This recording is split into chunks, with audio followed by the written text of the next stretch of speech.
In 2011, a joint NATO military action assisted local rebels in the country of Libya in overthrowing and killing their dictator, Muammar Gaddafi. This has become one of the most debated American military actions of the decade, so I thought I'd dive down the rabbit hole of conflicted feelings for this man by biographing one of the most significant North African leaders of modern history. Here goes.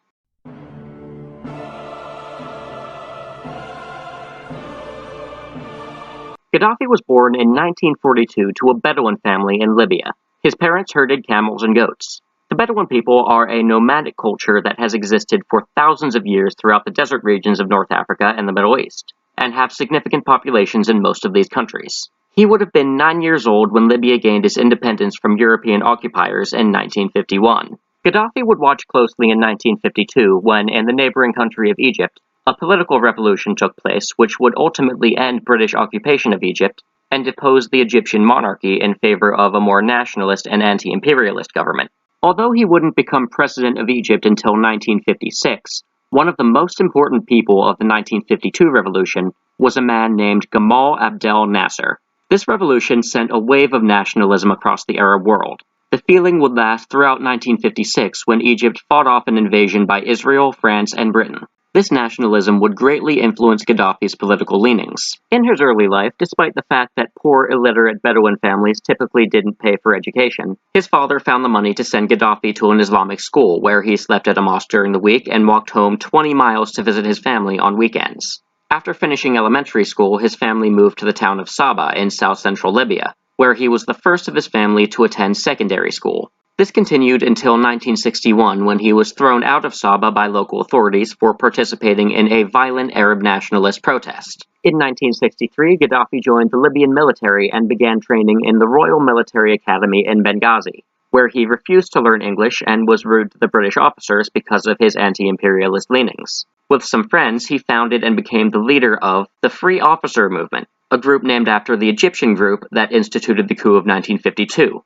And started recruiting new members to it. After working his way through the Libyan military, he was assigned to go to Dorset, England for further training, which included a 9-month English language course. He reluctantly learned the language.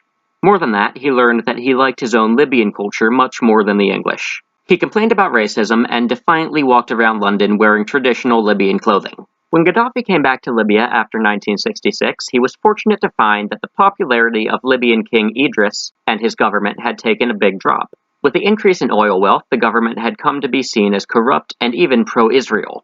King Idris himself had recently passed some very unpopular reforms that gave him more far-reaching power. With his revolutionary group ready, Gaddafi sat and waited for the perfect opportunity. That opportunity came in 1969. That summer, the 80-year-old Idris went traveling to Turkey and Greece for medical treatment. On September 1st, they launched Operation Jerusalem, in which they occupied government offices, airports, radio stations, and other places in the cities of Benghazi, where government was based, and Tripoli. Other military units, when hearing about what was happening, came out in support of the coup. The civilians in urban areas cheered it on.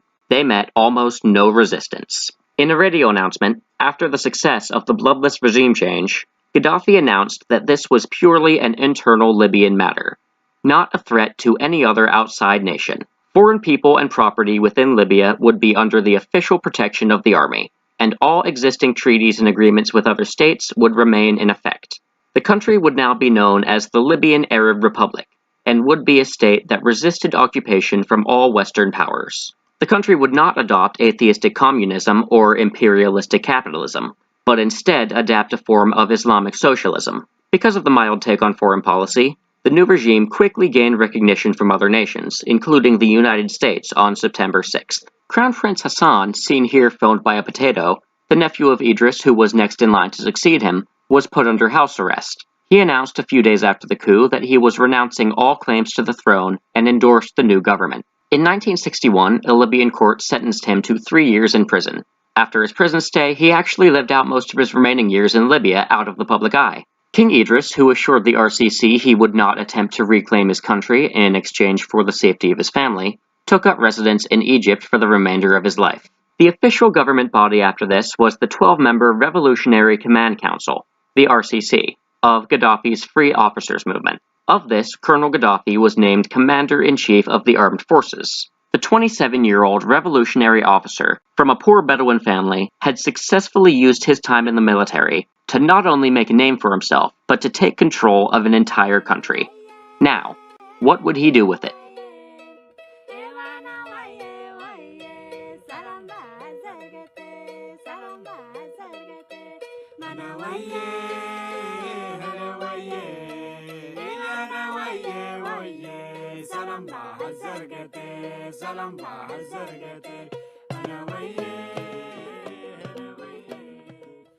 During his first year in control, Gaddafi raised the price of oil exports from Libya, which proved to be one of the most important decisions of his tenure, because it gave him the money to do so much more.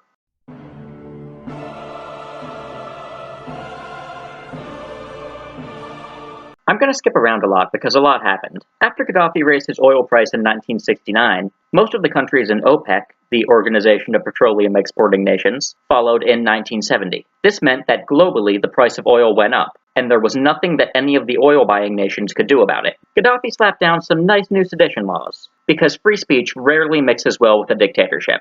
He went further than that, though, to crack down on dissent when he made a law banning parliamentary bodies and kept in place an 1852 law prohibiting political parties. He banned trade unions in 1970 and worker strikes in 1972, and he established people's courts to try monarchists for sedition on a local level. Many political prisoners were, of course, executed, sometimes publicly. He consolidated power on the government level, too, when in December 1969, almost right away, two of his cabinet members, Adam Said Hawaz and Musa Ahmad, ministers of defense and interior respectively, were arrested and accused of planning a coup. Gaddafi, in turn, was named both Prime Minister and Minister of Defense to replace those empty positions. His quick-developed paranoia of losing power didn't stop at his own borders either, as he was known for sending assassins after Libyans in exile in other nations. Some big changes happened after the takeover. For one, the Western calendar was replaced with the Islamic calendar, and the sale of alcohol was banned. This was an Arab nation, after all. Nightclubs and churches were shut down,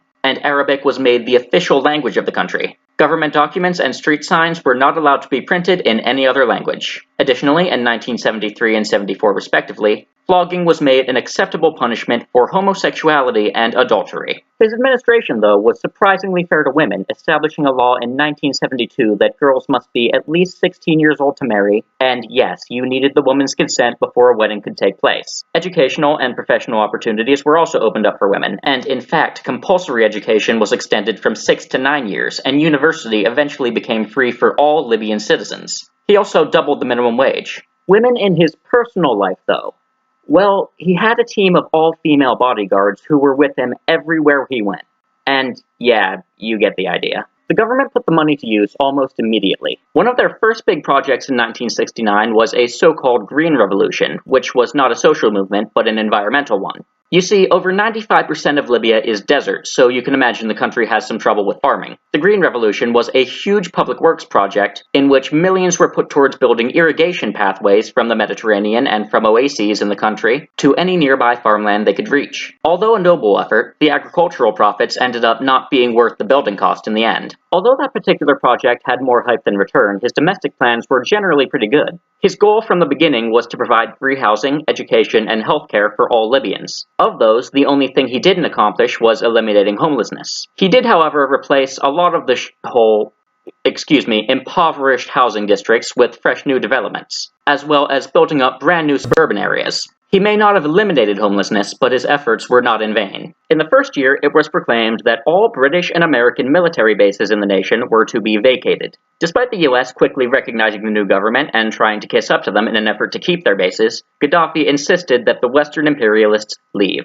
His stance on the Cold War is often stated as neutrality, but it was more like subtle hostility towards both sides. He saw the Americans and allies as, stop me if you've heard this before, greedy and imperialistic. He rejected their ideas, their economic system, and certainly their moral values. Just because he hated America, though, didn't mean he liked Russia. There was just one tiny yet significant problem with their communist ideology. They had great support for atheism. Oh no, Muammar Gaddafi could not have that. His state economic structure would not be capitalist or communist, but an iteration of Islamic nationalistic socialism, tailored to Gaddafi's whims. He even wrote up a whole political theory fine-tuning the specifics of it, but we'll get to that in a minute. He did end up buying weapons from the Soviets, though, which strained relationships with America. Gaddafi married his first wife, Fatia al-Nuri, in 1969. They had one child and then divorced in 1970. He met his second wife, Safia Farkash, a nurse, when he was hospitalized for appendicitis in 1969. They married in 1970, had 7 children together, and she stayed with him until they both died. And did I mention that Gaddafi was opposed to Israel? He called it a manifestation of Western imperialism on Arab land. In 1970, he forcibly deported all Jews from Libya, as well as the large Italian population. The day all these people were expelled was made into a national holiday, actually.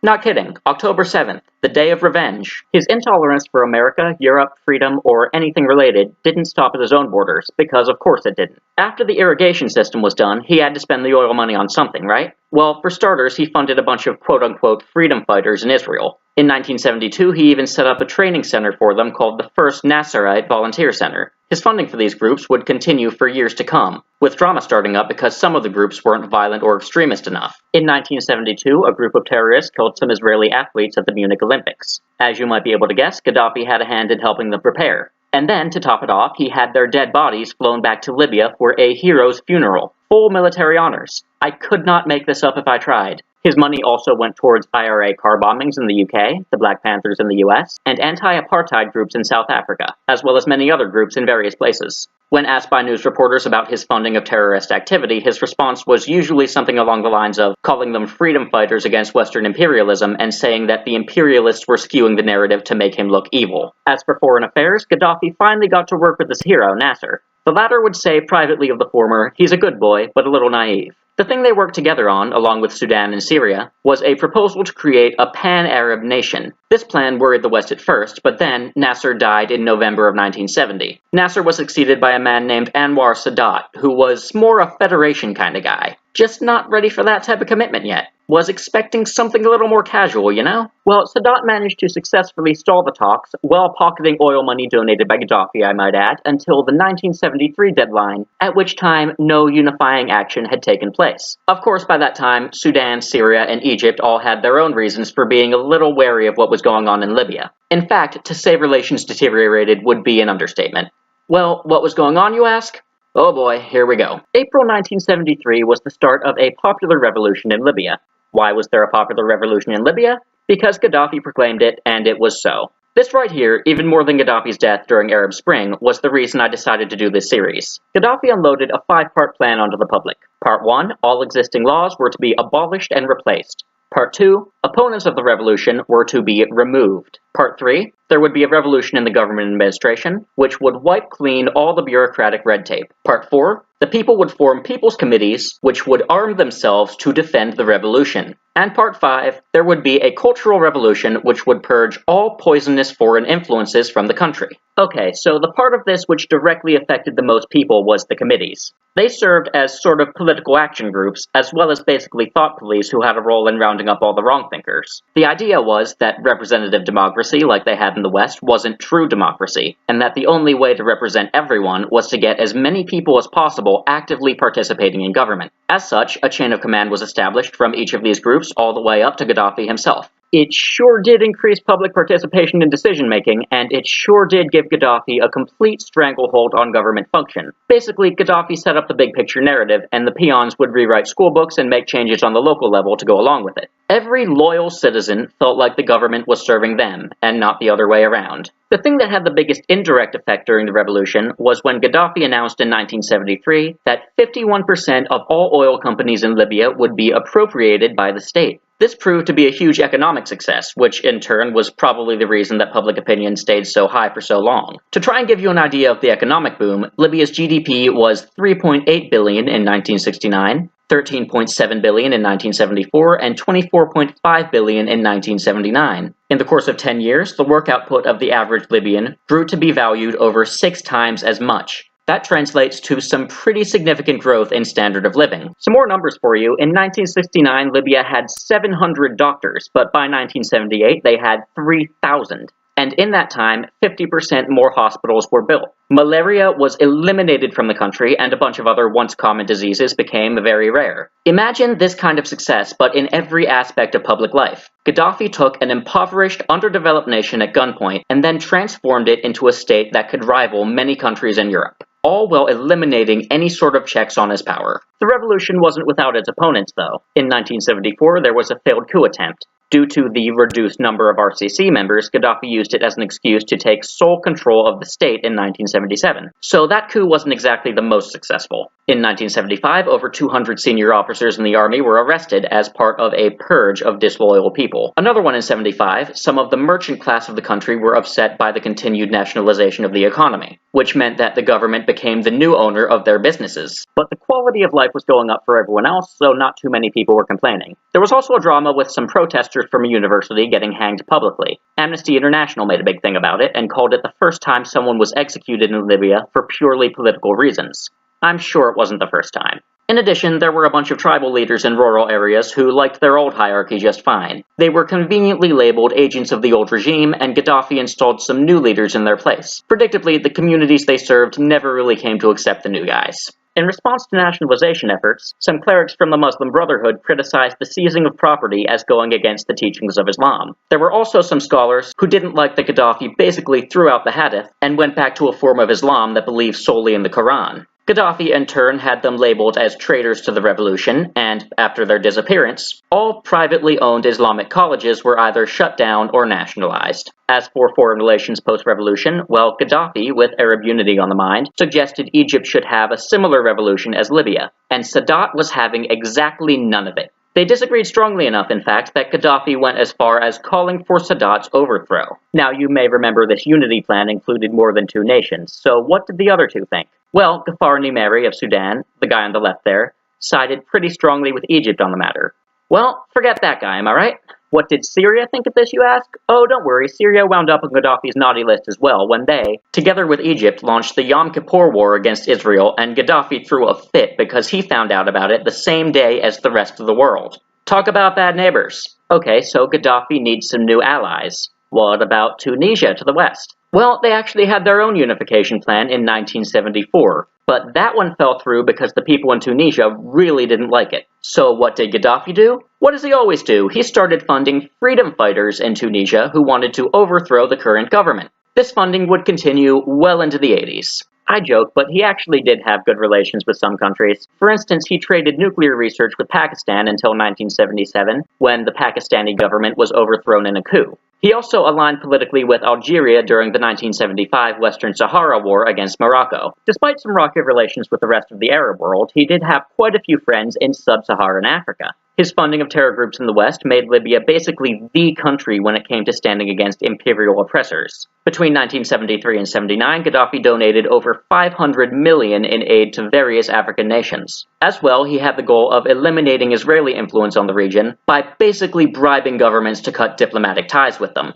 Some of them did it. As well, he managed to extend the reach of Islam by converting President Omar Bongo of Gabon in 1973 and President Jean Bedel Bokassa of the Central African Republic in 1976. Oh, and he also invested a bunch of money into European companies like Fiat for some reason. Now, I couldn't do justice to this cultural revolution without talking about the Green Book. The Green Book was a three-part series written by Gaddafi himself, which was translated into dozens of languages and published worldwide. It is now available in PDF form through a quick Google search.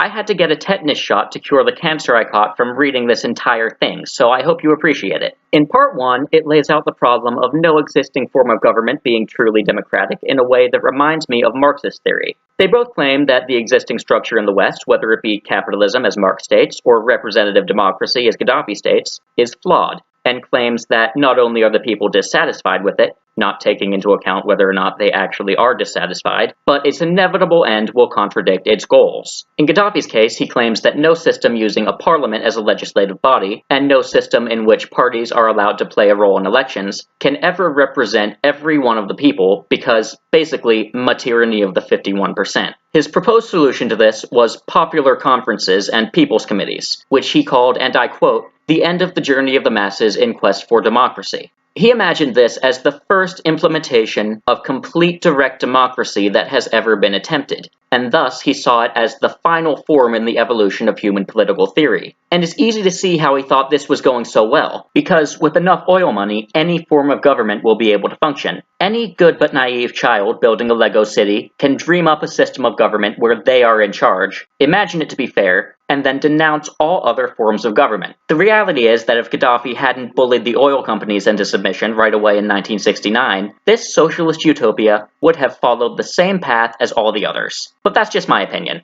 Back to the book. Speaking of socialism, he spends all of Part 2 arguing for it, with such gems as private land ownership is oppressive, accumulating money beyond one's needs is depriving the less talented workers in the nation of their basic needs, all wage labor is slave labor, and all labor that produces a service rather than a physical product can only be paid for as wage labor, and therefore is a form of slavery. Why is socialism so stupid? In Part 3 we find out that, surprise surprise, he's an ethno-nationalist. Okay, not exactly, and Part 3 isn't quite as headache-inducing as Part 2 either. Basically, Gaddafi imagines the world as a hierarchy of social units, with the smallest ones being the family, then up to the tribe, which he describes as a family which has grown large enough to be considered a tribe. The next step up is a nation, not to be confused with a state. He describes a nation as being a tribe which has grown large enough to be considered a nation. The final step up is, of course, all of humanity. There is a subtle difference between the nation and the state as Gaddafi defines them, so let me use the UK as an example. In this case, he would look at Scotland and see a Scottish people, that is, a Scottish nation, comprised of every Scottish person living in Scotland. When he looks at the UK as a whole, he would see it as a state. Since the state that is the United Kingdom is comprised of more than one nation, Scottish, English, Welsh, Irish, etc., he predicts that it will suffer infinite rebellions until eventually the state is only left controlling a single nation of people. Gaddafi believed that the closer blood relation one person was to another, the more affection they would feel for each other. The inverse also being true that someone further away biologically will feel less affection. Thus, minorities in a state, feeling less affection for the dominant nation in the said state, will forever be trying to break off part of that state so their nation can form a state of their own. This is where one could call Gaddafi an ethno-nationalist. So, in conclusion, did the Third International Theory work? Ignoring our thoughts on socialism, did Gaddafi's idea of direct democracy truly serve the masses? Well, if you want my opinion, after all the business owners, Italians, Jews, gays, monarchists, capitalists, Islamic scholars, and protesting university students were either killed or made to shut up, this dictatorship masquerading as democracy may well have been beneficial to the 51%.